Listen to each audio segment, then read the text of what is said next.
What's it going to be made out of? Hey, that's a good question. Lift him up here. Bring him up here. What are the walls going to be made of? Hello? Go ahead. Ask him. What are the walls going to be made out of? I'll tell you what it's going to be made of. It's going to be made of hardened concrete, and it's going to be made out of rebar and steel. And, you know, it's so easy. That's what I do. I mean, that's what you ever see parking plank where they set plank and it goes 90 feet long? You know how long 90 feet? If you're 90 feet up, you don't want to come down. You want to come down very gently.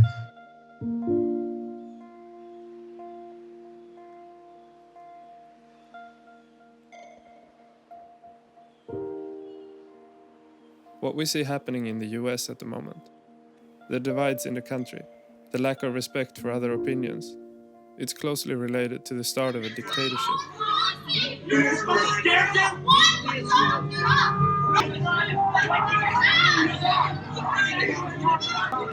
Be peaceful. Please explain one of his policies that actually makes sense. To be peaceful and go get a job. Please explain one of Donald Trump's policies that you agree with. Please. Please explain one. Dictatorships doesn't happen overnight, most of the time. The leaders are elected by the people, who are fed with simplified solutions to complex problems. But what's true to all dictatorships is that there's no belief in fact. The media has lost its truth. Scientists are corrupt. With Trump creating his alternative truth, it's the first step towards that. This is what Hossam, an Egyptian journalist I met while filming Zero Silence, had to say about the situation in Egypt. The level of poverty, the level of police brutality, the level of public dissatisfaction with the government policies has reached an extent that, I mean, we are about to embrace an explosion. When is this explosion going to happen? I really don't know. It might happen tomorrow, it might happen next week, it might happen next month, it might happen next year.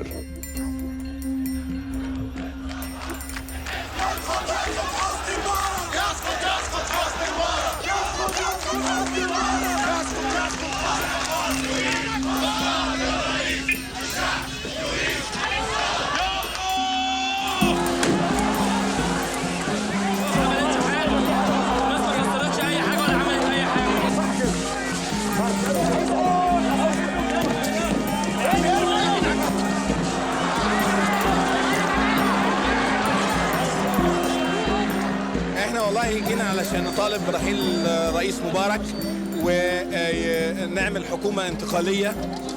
The Mubarak regime is the most criminal regime in the world. No regime committed a crime against his people like the Mubarak regime.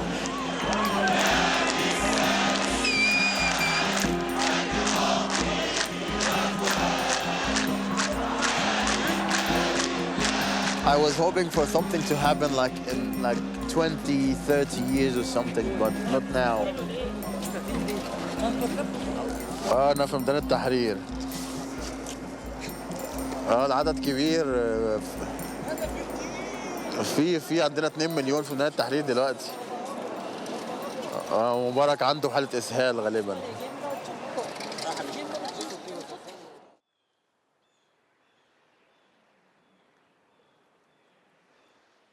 I don't think ISIS can be beat by killing them. That just creates new hatred from friends and family. To me, the only way forward is inclusion. In a globalized world, building walls and throwing people out of the country sounds a lot like North Korea.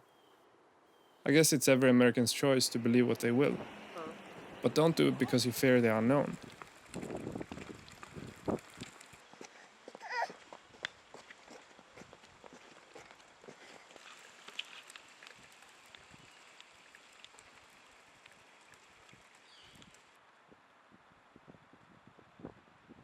A lot of the fear comes from the lack of work and support from the government.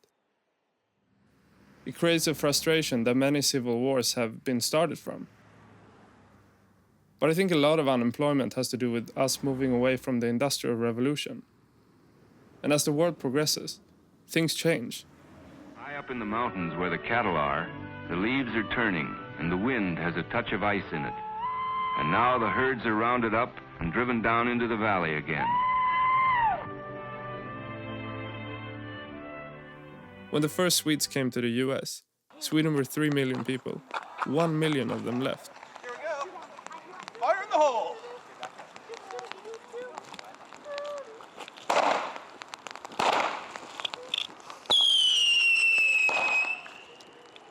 Today they have established businesses, created families, and long gone is a time when they really were Swedish. But with the first generation of immigrants, parents tend to hold on to their heritage. It's part of their identity.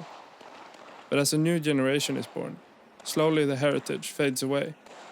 Kids stop speaking the mother language. But to me, being Swedish isn't about the language. You can be Swedish and American at the same time. And I always wonder, in the land of the free, how free are you really if somebody else dictates your identity? You can come here anytime. The garden is neglected, but the door is open. You can come. Turn the light on, sit with me. We'll no longer live in misery. There's room to hold your burden. My loving is for